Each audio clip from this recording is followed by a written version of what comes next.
நமக்கு தெரிஞ்ச அண்ணன் ஒருத்தர் வீடு கட்டிட்டு இருக்காரு. வீட்டு வாசல்ல டோரு, மாடிப்படியில டோரு, அப்புறம் மாடி படிக்கு வந்து எம்எஸ் ஹேண்ட் ரைலிங் பண்ணுவோமா எஸ்எஸ் ஹேண்ட் ரைலிங் பண்ணுவோமான்னு கேட்டாரு. அண்ணா உங்களோட விருப்பம் தான், என்ன கேட்கறீங்களோ செஞ்சு தரேன்னு.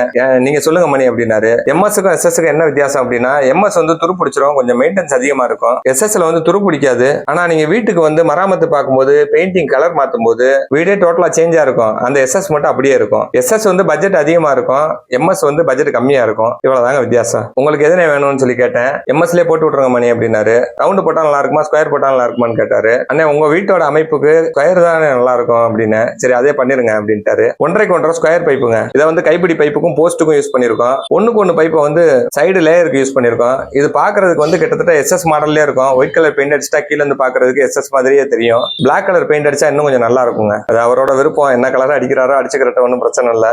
தம்பி தனசேகர் அந்த வேலையெல்லாம் பார்த்தாப்ல. மகரெல்லாம் நல்லா நீட்டா அறுத்து சேர்த்திருக்காப்ல. உங்களுக்கும் இது மாதிரி எம்எஸ் ஹேண்ட் ரைலிங்கா அல்லது எஸ்எஸ் ஹேண்ட் ரைலிங் பண்ணணும்னா கான்டாக்ட் பண்ணுங்க.